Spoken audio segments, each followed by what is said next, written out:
the Pro Wrestling Escape podcast. This is your weekly escape from reality. It is Kyle, and today I'm here to give you the ultimate preview for Clash in Paris. Now, we're talking high stakes wrestling, cross generational collisions, brawls, and chaotic title showdowns, all taking place live in the City of Lights. But before we get started, if you are new around here, make sure you're following on Spotify or Apple Podcasts and go ahead and hit that subscribe button on the YouTube channel as well. That way you never miss an episode. And of course, like I always say, it helps grow our Wrestling Escape community. Now let's go ahead and get started with this week in WWE history.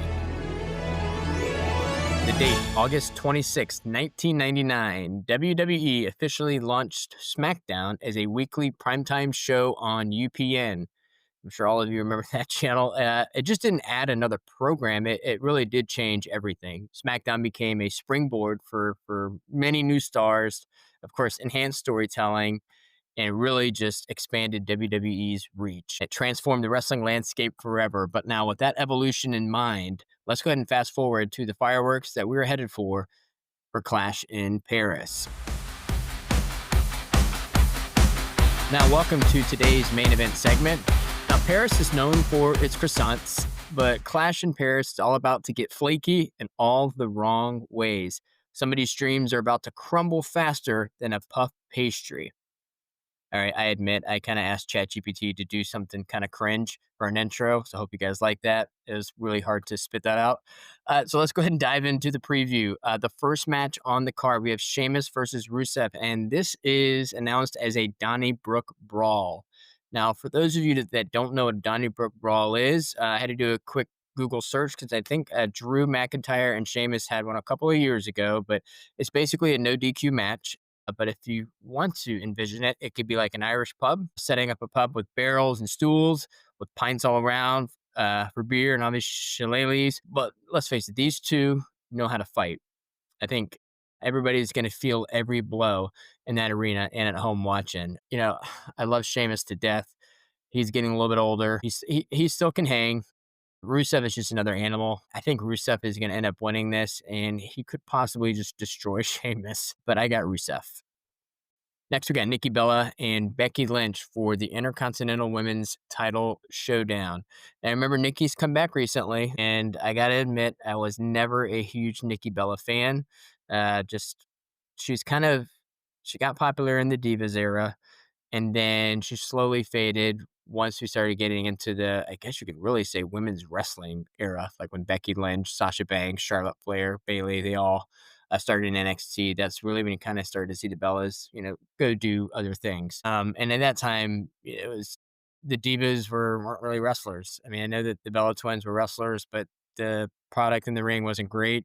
And then now you fast forward to now, I'm giving Nikki Bella a lot of credit with what she's done the past couple of months, whether it's just, in-ring squabbles or any matches that she's had. I think she's definitely taken that on as a challenge, and I do think she's performing at a pretty high level for herself. Now, back to this match. Storylines, I think, been pretty good. Both women are fantastic on the mic, just getting a little too personal, but again, if you know me, I love when they blur the lines of reality. I think it just genuinely, to the wrestlers, when they hear it, sometimes the first time, the initial shock is a real look and a real reaction from them. Obviously, Nikki Bella made her challenge on Monday Night Raw recently, and by calling, Becky, a coward, and then Lynch accepts with, of course, her fiery response, and definitely ignited this fierce rivalry. And the match itself, it'll be good. I don't think it'll be very long. I got Becky. I can't see Nikki winning. I'd be shocked at this point if Nikki Bella gets a title. I think this is more of like maybe a one last run along with her ex-husband, John Cena. Just kidding. Just had to say that. But I got Becky winning that match. Next, speaking of John Cena, we have John Cena versus Logan Paul. This is that generational collision that I was talking about. Logan Paul, I don't care what you think of him. I think he is one of the best in-ring performers that we have on the roster right now in WWE. I think he's one of the best on the mic right now in WWE. And the heel role is perfect for him. I don't think he'll ever be a face. I don't think the crowd will ever let him be a face. I'm totally fine with that because he just relishes in being the bad guy. But this is a clash between eras, and this is Cena's farewell tour. This is his final return to the ring in France. And, Logan Paul is just on that continual rise to stardom. And he even recently knocked Cena out on SmackDown. Legacy versus momentum is how I kind of see it. We always want to see John Cena go out on top. And of course, Logan Paul wants to prove his place in the business. I expect a lot of fireworks on this one. I pains me to say this, but I can see Logan Paul winning this, obviously in a cheap and dirty way. Um, and maybe Brock Lesnar makes an appearance here because I think they pretty much announced that Brock Lesnar and John Cena are going to fight at the next pay per view. Everybody's favorite title, WrestlePalooza, I believe September 20th. So that's the next pay per view. So I look for Cena to lose this match and Logan Paul winning. Next up, we have is the World Heavyweight Championship. This is the Fatal Four Way, and this is with Seth Rollins, current champion, CM Punk, and Jey Uso and LA Knight. Now you got Seth Rollins, current champ holder, the sneaky cash-in champ, and you got CM Punk, who is always looking for redemption on his mind after the betrayal of Paul Heyman. You have Jey Uso, who is still the number one fan favorite. I think that loyalty fuels him, and of course his family pride. And then you have LA Knight, who, it's just we're all waiting for him to have his moment. I unfortunately don't think that moment's going to happen at Clash in Paris with him getting that title. So that's four different styles there, four different motivations from each of the wrestlers, and only one can survive. I find it hard to believe that Seth is going to drop this title anytime soon, especially at Clash in Paris. I don't think he'll win clean.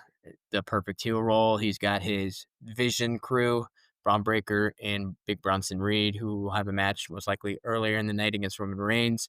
And then, of course, Paul Heyman. I'm still waiting for them to add to this group. I think a lot of fans have said recently, just like on social media, that their division is kind of becoming stale. I don't think I'd go to that far to say that they're becoming stale. It's just a lot of the same thing, which as I speak that out, that does sound like the pure definition of stale. But I just really enjoy Rollins as a heel. I do wish Braun Breaker, they kind of carve out a bigger role for him. I think it's coming. But right now, Bronson Reed's kind of taking that, that passenger seat up front with him while Braun Breaker's in the back right now.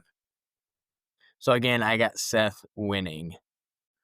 And the last match, it's only a 5-match card so far. So I'm recording this on Thursday, and Thursday morning, that is. And they may announce something on SmackDown Friday before. And again, remember, this pay-per-view is Sunday at 2 p.m. So I can't imagine they'll announce more matches, but it's only 5. So I don't know if they're going to throw in some other segments there that are not wrestling related or start new feuds behind the scenes. But the last match I have on the card is Big Bronson Reed versus our tribal chief, the OTC1 Roman Reigns. Now this is going to be power versus power. It's going to be force versus force. The tribal chief will continue his dominance, or try to, but Bronson Reed has obviously made this very personal, probably to the level of disrespect that no one thought would happen by just literally stealing Roman Reigns 2 pairs of his shoes, 2 shows in a row. Social media has had a field day. I love all of the memes. I love all of the AI generated art. The tribal thief is fantastic. I love that angle. But this is just pure, unexpected power from these two that's going to happen in this match. Now, I will say this, as of right now on the match card, it doesn't say anything about Extreme Rules or no DQ. So because of that, that's definitely going to dictate how I choose who's going to win. And also, too, we know Roman Reigns is supposed to be shooting for a new Street Fighter movie, I believe in the coming months. I'm not sure, but remember, Cody Rhodes is doing that as well. So I think because this match is just your standard match, no Extreme Rules, or yeah, I think I got Bronson Reed winning. Cheap. Man, am I picking all the bad guys? I think I am. Wow. Okay. So yeah, I got Bronson Reed.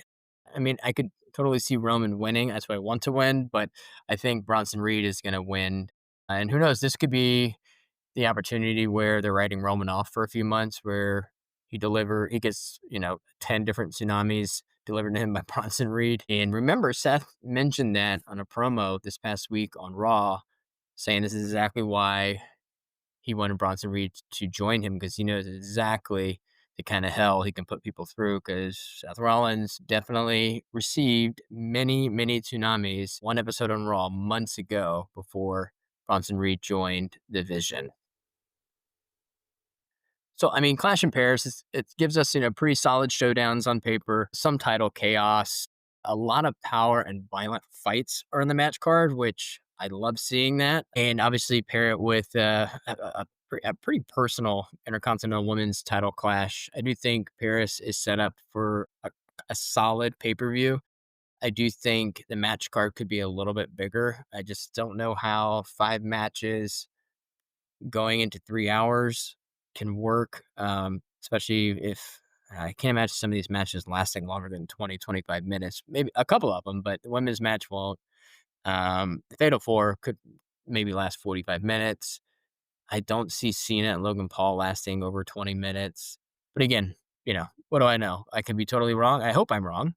I hope it surpasses all of my expectations. And that's the beauty of it. That's why we watch. All right.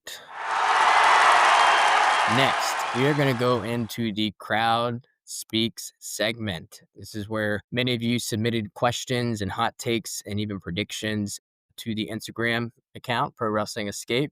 And again, please remember to go ahead and do so. And, you can DM me. You can drop it in a comment on a random post I make on Instagram. You can drop it in the YouTube channel, TikTok. I'm here for you. But I want to hear what you all think as well, because sometimes I feel like I'm in a silo and I want to know, hey, do I have the same thought as others out there? Because I try to do a little bit of research as well to see, kind of get a pulse what everybody's thinking. Just because I think one way, I'm curious. I'm even more curious to see what everybody else thinks. So thank you again for all of those that have submitted questions, hot takes, and all that, but keep them coming. I love it. All right, the first one is going to be kind of a rant on my end, but I did receive a DM from Adrian. Thank you, Adrian, for this. He is at @_the truth. And this is talking about the independent wrestler, Stuart Smith, also known as Syko Stu.